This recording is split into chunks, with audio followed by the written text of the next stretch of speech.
Hello everyone, आप सभी का स्वागत है मेरे यूट्यूब चैनल में। देखो यार, आज मैं बात करने जा रहा हूँ इंडियाना जोन्स नाम की फिल्म की, जो 1981 में रिलीज हुई थी। इसके ऑलरेडी 4 पार्ट्स निकल चुके हैं इस फिल्म को अगर इंक्लूड किया जाए तो। आज मैं आपको इसके पहले पार्ट की स्टोरी और एंडिंग के बारे में बताऊंगा। बिना गए वीडियो को स्टार्ट करते हैं। कहानी की शुरुआत होती है साउथ अमेरिका के जंगलों में, जहाँ पर डॉक्टर जोन्स और उनके साथी ये लोग एक एंशिएंट चीज़ को ढूंढने के लिए जा रहे थे, एक एंटिक चीज़ को ढूंढने के लिए जा रहे थे जो वहाँ के एक जंगलों में छुपा हुआ था। अब इस एंटिक पीस की जो प्राइसिंग थी वो इतनी हाई थी कि अगर उसे बेचा जाए तो करोड़ों में उसकी अमाउंट निकलती। इसी वजह से डॉक्टर जोन्स को इस एंटिक पीस की तलाश थी। इसी वजह से वो अपने कुछ आदमियों को लेकर उन जंगलों में जाते हैं साउथ अमेरिका के, जहाँ पर उनके सारे आदमी एक जाल में फंस जाते हैं। मतलब उनके सारे आदमी धीरे धीरे हर एक हर्डल्स में फंस जाते हैं। पर डॉक्टर जोन्स कैसे तो भी करके उस मूर्ति को, जिस एंटिक पीस को वो लेना चाहते थे, उस मूर्ति को लेकर वहाँ से चले जाते हैं। लेकिन तब तक वहाँ पर डॉक्टर बेलक आ जाते हैं, जो एक्चुअली एक और आर्कियोलॉजिस्ट थे, जो पहले डॉक्टर जोन्स के लिए काम किया करते थे। फिर उसके बाद उन्होंने रिवॉल्ट कर दिया, जिसके चलते वो डॉक्टर जोन्स के खिलाफ काम करना शुरू कर दिए थे। अब यहाँ पर डॉक्टर बेलक ने अपने कुछ आदिवासी दोस्तों को बुलाया था, क्योंकि आदिवासियों की भाषा डॉक्टर बेलक अच्छी तरह जानते थे। इसी वजह से डॉक्टर बेलक के आदेश के अनुसार उन आदिवासियों ने डॉक्टर जोन्स पर हमला करने की कोशिश की, पर डॉक्टर जोन्स कैसे तो भी बचते बचाते वहाँ से निकल गए और अपने गांव, अपने शहर लौट गए। अब यहाँ पर डॉक्टर जोन्स जो थे वो नॉर्थ अमेरिका के एक बहुत बड़ी यूनिवर्सिटी के प्रोफेसर थे, और उसी के साथ साथ एक आर्कियोलॉजिस्ट थे, जिन्हें एंशिएंट चीज़ें यानी एंटिक चीज़ें कलेक्ट करने का काफ़ी ज़्यादा शौक था। अब उनका ये शौक एक जुनून की तरह था, जहाँ पर वो हर एक एंटिक चीज़ को कलेक्ट करते थे और उसे अपने म्यूज़ियम में रखते थे। एक्चुअली वो एक बहुत बड़ा म्यूज़ियम क्रिएट करना चाहते थे एंटिक चीज़ों का। अब यहाँ पर एक दिन वो अपना लेक्चर खत्म करते हैं और उसके बाद उनसे मिलने आते हैं उस यूनिवर्सिटी के प्रिंसिपल, जो उन्हें 2 पुलिस ऑफिसर से मिलवाते हैं जो गवर्नमेंट ऑफ अमेरिका ने अपॉइंट किए थे। एक्चुअली ये 1936 का वक्त था, जहाँ पर वर्ल्ड वॉर 2 अपनी चरम सीमा में था, और वर्ल्ड वॉर 2 होने की वजह से सारी कंट्रीज एक दूसरे के साथ लड़ाई में थी। इसी वजह से अमेरिका को एक सबसे बड़ी ताकत की ज़रूरत थी। अब यहाँ पर उन्हें जर्मनी से एक इन्फॉर्मेशन मिलती है कि उन्होंने डॉक्टर बेलक के साथ मिलके एक नया अस्त्र ढूंढने का ट्राई किया है, जिसका नाम था आर्क। अब आर्क जो था वो जेरूसलम में बनाया गया था, जहाँ पर इसे गॉड्स हथियार कहा जाता था, जो एक्चुअली क्रिश्चियनिटी के गॉड्स ने बनाया था। और इसके हथियार का यूज़ करते ही जो भी साम्राज्य कंट्रीज थी, अगर इसने इस आर्क का यूज़ किया तो पूरा साम्राज्य और कंट्री इतनी ताकतवर बन जाती थी कि उसके आर्मी को कोई छू मारना तो दूर छू तक नहीं सकता था। और यही रीज़न था कि जर्मनी को ये आर्क चाहिए था। इसी वजह से वो डॉक्टर बेलक को अपॉइंट करते हैं, और यहाँ पर अमेरिकन गवर्नमेंट डॉक्टर जोन्स को अपॉइंट करती है इस मिशन के लिए, जहाँ पर वो उन्हें मुंह मांगी रकम देने वाले थे। और इस मुंह मांगी रकम के लालच के चलते वो ये मिशन ले लेते हैं, क्योंकि उन्हें पर्सनली भी उस आर्क को ढूंढना था, क्योंकि आज तक उस आर्क को कोई नहीं ढूंढ पाया है। अब यहाँ पर उस लोकेशन के चलते ये आर्क जो था ये पहले जेरूसलम में था, लेकिन बाद में इसे अरब में ले लिया गया मिस्टीरियस तरीके से, जिसके चलते इसकी अरब में लोकेशन है, पर वो कहाँ है ये किसी को भी नहीं पता। अब इस लोकेशन को ढूंढने के लिए डॉक्टर जोन्स को एक लॉकेट की ज़रूरत थी, क्योंकि वो जो लॉकेट था वो उस आर्क से कनेक्टेड था, और उस लॉकेट के थ्रू ही वो उस आर्क के लोकेशन तक पहुंच सकते थे। और ये जो लॉकेट था ये नेपाल की एक लड़की के पास था, जिसका नाम मेरियन था। एक्चुअली मेरियन का खुद का एक बार था, और उसके जो फादर थे वो डॉक्टर जोन्स के गुरु थे। मतलब उन्होंने ही डॉक्टर जोन्स को आर्कियोलॉजी और एंटिक चीज़ों की ट्रेनिंग दी थी। इसी वजह से मैरियन जो थी वो डॉक्टर जोन्स के प्यार में थी, पर डॉक्टर जोन्स ने उसके प्यार को ठुकरा दिया। इसी वजह से वो डॉक्टर जोन्स से काफ़ी ज़्यादा नाराज़ थी। अब यहाँ पर डॉक्टर जोन्स अमेरिका से नेपाल में जाते हैं, जहाँ पर वो मैरियन से इस लॉकेट के बारे में पूछते हैं और उन्हें $2000 देते हैं। जहाँ पर ये लॉकेट मैरियन के पास ही था, पर वो कहती कि तुम कल आ जाओ, मैं कल तुम्हें यह लॉकेट दे दूँगी। जहाँ पर डॉक्टर जोन्स वहाँ से चले जाते हैं। अब थोड़ी देर बाद वापस जर्मन की आर्मी के लोग आते हैं, जो मैरियन से लॉकेट लेना चाहते थे, पर मैरियन उनको भी कहते हैं कि तुम कल आ जाओ। लेकिन तभी वो जो जर्मनी के आर्मी के लोग थे वो मैरियन पे हमला करना शुरू कर देते हैं, और इसी हड़बड़ी में वो जो लॉकेट था वो एक आग के लपेटे में गिर जाता है।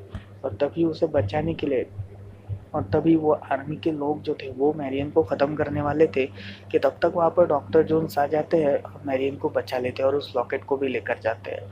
अब यहाँ पर अब यहाँ पर डॉक्टर जब लॉकेट को और मैरियन को ले जाते हैं तब वो मैरियन से कहते हैं कि मैं तुमसे हमेशा प्यार करता था और हम दोनों एक साथ काम करेंगे। जहाँ पर मैरियन खुशी खुशी से कहती है कि हाँ, हम दोनों एक साथ ही काम करेंगे। और फिर ये दोनों नेपाल से अरब के लिए चले जाते हैं। अब यहाँ पे अरब में जॉन जो था उसकी एक दोस्त थी, एक डिगमैन के साथ थी जिसका नाम सालक था। एक्चुअली जो डिगमैन था वो एक्चुअली उसका दोस्त था और उसके डिगिंग के काफ़ी ज़्यादा एक्सपीरियंसेस थे और उसके साथ साथ उसे अरब के हर एक लोकेशन के बारे में पता था। इसी वजह से वो उसके साथ इस मिशन में काम करने आ गया। अब यहाँ पर मैरियन को एक दिन एक बंदर मिलता है अरब में जो उसका काफ़ी ज़्यादा फेवरेट बन चुका था और उसके साथ वो अरब के मार्केट में जाती है, जहाँ पर वो जो बंदर था वो डॉक्टर बेलक के साथ मिला हुआ था। इसी वजह से वो डॉक्टर बेलक को हर एक इन्फॉर्मेशन देता था। और यहाँ पर ये दोनों एक होटल में जाते हैं, मैरियन और डॉक्टर जोन्स ये दोनों एक होटल में जाते हैं, जिसमें उस होटल में डॉक्टर बेलक भी वहाँ पे आते हैं और उसी के साथ साथ जर्मन के आर्मीज भी वहाँ पे पहुँचते हैं और डॉक्टर जोन्स पर हमला करने की कोशिश करते हैं और मैरियन को किडनैप कर लेते हैं। अब यहाँ पे डॉक्टर बेलक जोन्स से कहते हैं कि तुम मुझे पकड़ नहीं सकते और मैं इस आर्क को लेकर रहूँगा, चाहे तुम कितना भी कुछ कर लो। और वहाँ से वो चले जाते हैं बिना उनको मारे। अब यहाँ पर डॉक्टर जॉन्स जो था वो सलक के साथ मिलकर एक प्लान बनाता है, जहाँ पर वो खुदाई जिस लोकेशन पे चल रही थी उस लोकेशन पे वो लोग जाते हैं, जिससे थोड़े ही दूर एक सुरंग बनी हुई थी, जिस सुरंग के अंदर इसका पूरा स्ट्रक्चर बना हुआ था। अब इस सुरंग के अंदर डॉक्टर जोन्स जाते हैं और इस सुरंग के अंदर वो देखते हैं, जहाँ पर वो इस लॉकेट को एक स्टिक में बांधते हैं और उस स्टिक से एक रोशनी छोड़ते हैं, मतलब जो धूप की रोशनी थी वो इस पूरे स्ट्रक्चर पे छोड़ते हैं, जहाँ पर उन्हें पता चलता है कि लोकेशन किधर है। और फिर वो ऊपर आते हैं जहाँ पर उन्हें जर्मन सोल्जर्स दिखते हैं और उनसे छुपने के लिए वो एक टेंट में जाते हैं, जहाँ पर उसे मैरियन दिखती है। और फिर मैरियन उनको मदद के लिए पुकारती है, लेकिन डॉक्टर जोन्स कहते हैं कि मैं तुम्हारी मदद ज़रूर करूँगा, बस थोड़ी देर यहाँ पे रुको, और वो वहाँ से चले जाते हैं। अब यहाँ पे डॉक्टर जॉन और सालियक दोनों मिल के सलक ये दोनों मिल के जिस लोकेशन पे डॉक्टर जोन्स को ये बात पता चली थी उस लोकेशन पे ये दोनों जाते हैं और खुदाई करना शुरू करते हैं, जहाँ पर ये खुदाई रात तक चलती है। और तभी यहाँ पर डॉक्टर बेलक मैरियन के साथ थोड़ी सी फ्लर्टिंग करता है और उसके साथ थोड़ी सी ड्रिंक करता है। इसमें वो काफ़ी ज़्यादा नशे में आ जाता है, जिसके चलते मैरियन उसको चाकू दिखाती है और वहाँ से भागने की कोशिश करती है, पर उसे वापस पकड़ लिया जाता है जर्मन के सोल्जर्स से और उसे वापस बांध दिया जाता है। जहाँ पर डॉक्टर बेलक कहते हैं कि ये मेरी प्रॉपर्टी है और मुझे इससे प्यार हो चुका है, इसी वजह से तुम इसे कुछ नहीं कर सकते। जहाँ पर जर्मनी के सोल्जर्स कहते हैं कि सबसे पहले आप आर्क ढूंढो, वरना हम इसे भी ख़त्म कर देंगे और तुम्हें भी ख़त्म कर देंगे। इसी वजह से डॉक्टर बेलक को ये आर्क ज़रूर चाहिए था। अब यहाँ पे रात की खुदाई करते वक्त जॉन को एक दरवाजे समान कुछ तो भी दिखता है, जिससे वो ये खुदाई करवाने का काम रुकवाता है।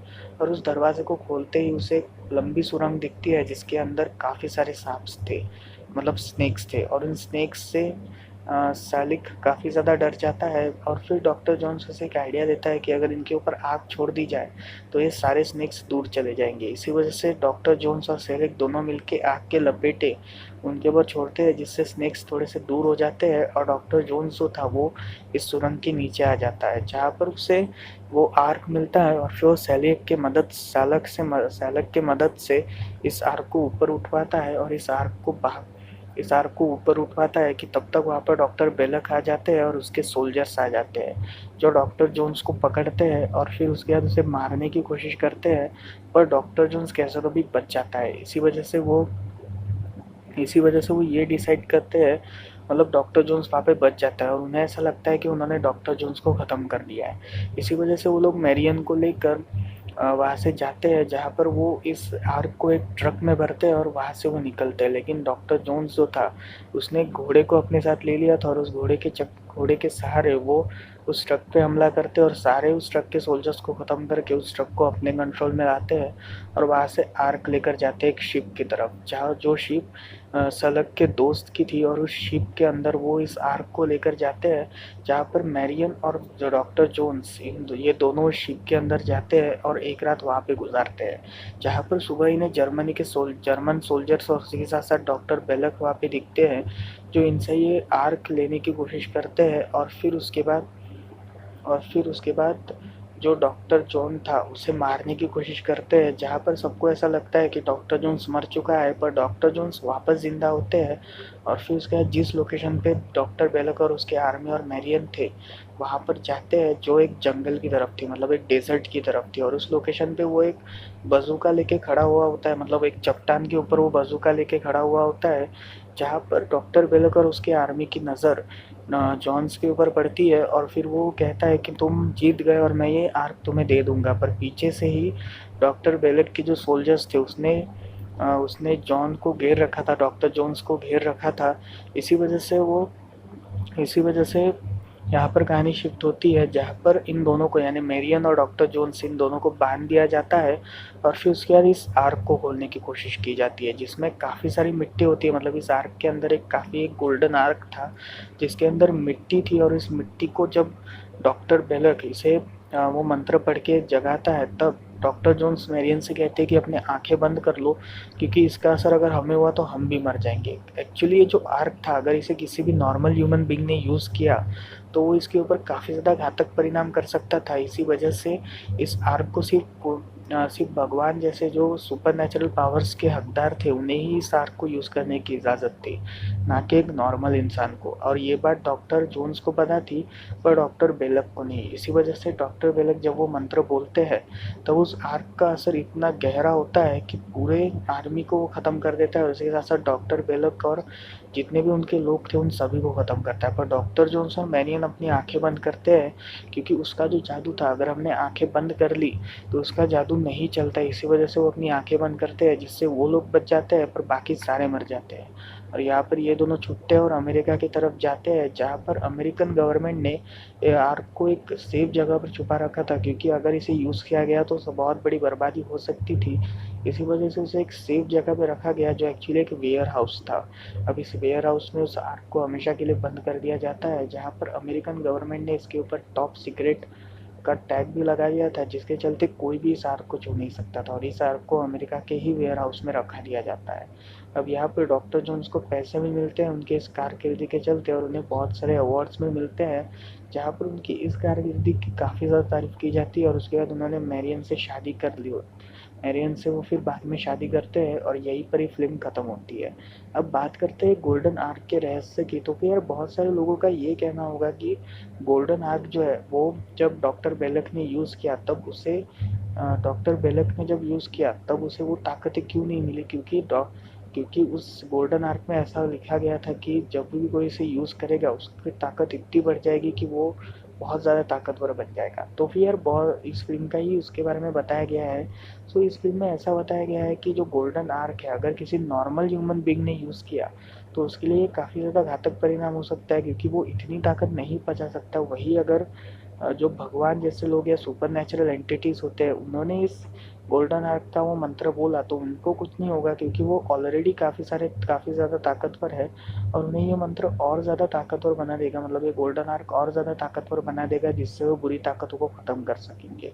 अब यहाँ पे दूसरा सवाल आता है, गोल्डन आर्क को अगर कहीं ले जाया नहीं जा सकता, तो इसे जेरूसलम से अरब तक कैसे ले जाया गया? तो फिर मेरे हिसाब से मुझे ऐसा लगता है कि इसे रहस्यमय तरीके से ले जाया गया है, जहाँ पर इसकी पूरी लोकेशन बना के रखी थी, और इसके लोकेशन के अंदर ही इसे गाया गया था। अब यहाँ पे बात करते हैं इस फिल्म की, तो फिर यार ये फिल्म एक जंगल सफारी फिल्म है और काफ़ी छोटी फिल्म है।